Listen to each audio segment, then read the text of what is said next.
Halo teman-teman, berjumpa lagi dengan saya Brother Phil. Kembali kita akan membawa cermin ke muka Donditan, yang mulutnya terlalu cepat ngomong daripada mikir. Kali ini kita akan membahas part 2-nya. Kalau kemarin kita menggunakan Al-Quran untuk menunjukkan bahwa setan berjasa menjadikan Adam khalifah di bumi. Kali ini kita akan menggunakan Quran dan hadis. Dalam videonya, Donditan membawa narasi, yang katanya iblis masuk surga karena berjasa menjalankan misi menyalibkan Yesus, dan oleh karena Yesus disalibkan maka manusia ditebus. Kita akan menggunakan logika yang sama untuk membungkam argumen dari Donditan, tapi kali ini kita akan mengutip dari hadis. Sebelumnya, kita saksikan dulu videonya berikut.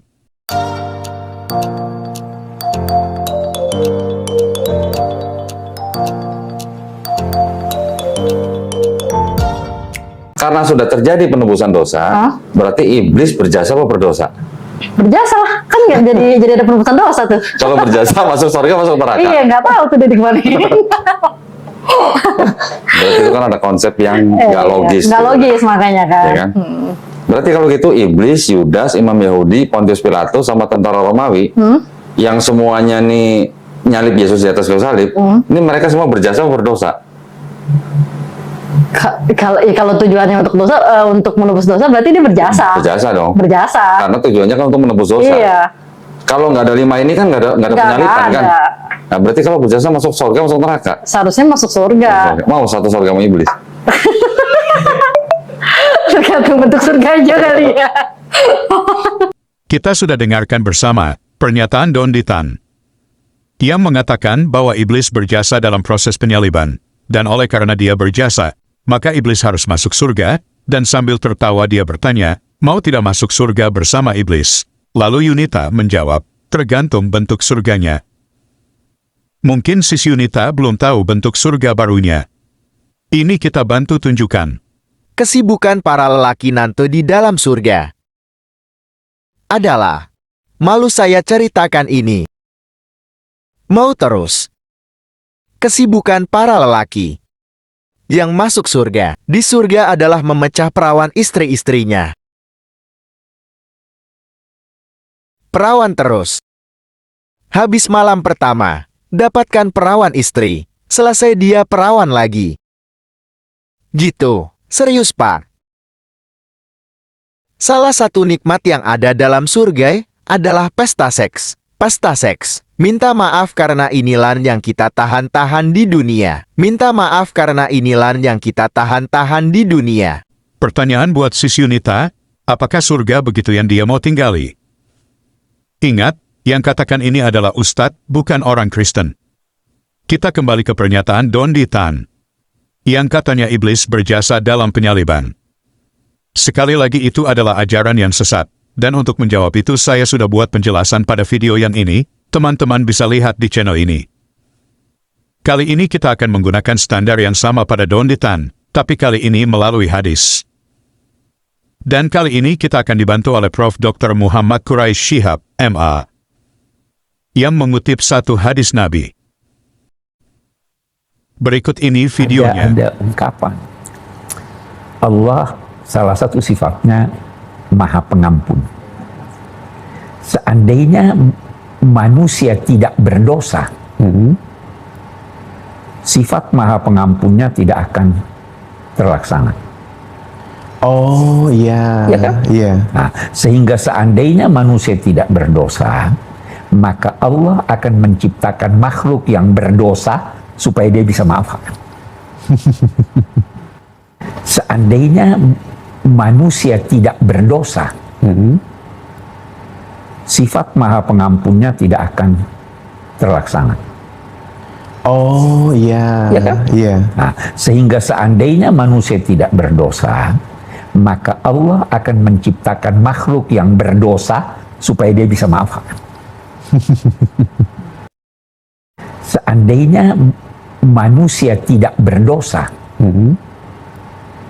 sifat Maha Pengampunnya tidak akan terlaksana. Oh iya, Ya kan? iya. Nah, sehingga seandainya manusia tidak berdosa, maka Allah akan menciptakan makhluk yang berdosa supaya dia bisa maafkan. seandainya manusia tidak berdosa, sifat Maha Pengampunnya tidak akan terlaksana. Oh iya, Ya kan? iya. Nah, sehingga seandainya manusia tidak berdosa, maka Allah akan menciptakan makhluk yang berdosa supaya dia bisa maafkan. Jadi menurut pernyataan Prof. Dr. Muhammad Quraish Shihab, MA, yang mengutip hadis mengatakan, seandainya kamu sekalian tidak berbuat dosa sama sekali, niscaya Allah akan memusnahkan kalian. Setelah itu, Allah akan mengganti kalian dengan umat yang pernah berdosa. Kemudian mereka akan memohon ampunan kepada Allah dan Allah pun pasti akan mengampuni mereka. Teman-teman lihat betapa berbahayanya jika apa yang dikatakan hadis yang dikutip Quraish Shihab ini benar. Karena konsekuensinya sangat mengerikan. Pertama yang membuat orang tergoda untuk berbuat dosa adalah setan. Surah Al-A'raf ayat 27a.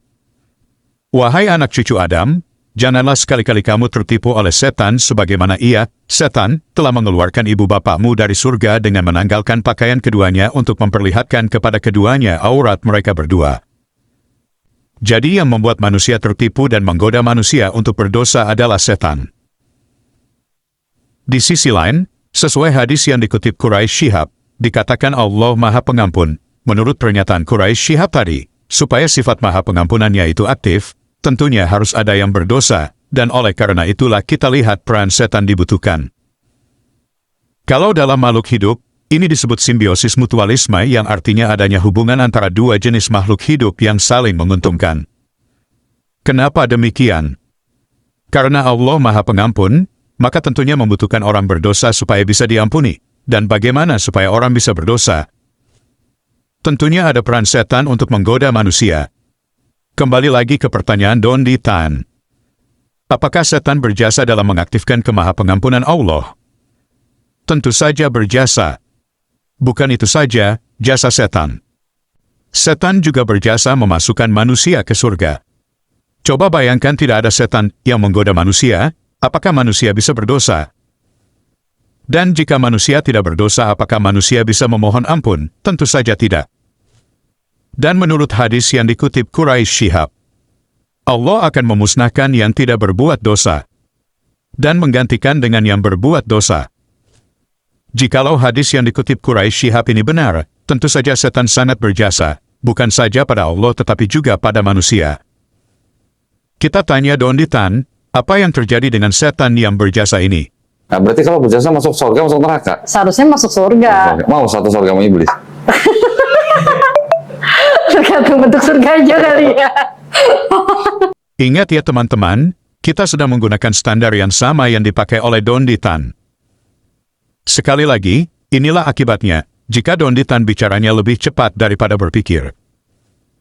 Dan inilah hasilnya jika mualaf bukannya belajar Quran, malah dikasih panggung untuk ngajar. Sangkanya, apa yang dia katakan itu akan menampar kekristenan. Justru, apa yang dia lakukan, menampar mukanya sendiri. Oke teman-teman, demikian tanggapan kita terhadap pernyataan Dondi Tan. Semoga menambah informasi teman-teman. Terima kasih untuk dukungannya. Tuhan Yesus memberkati.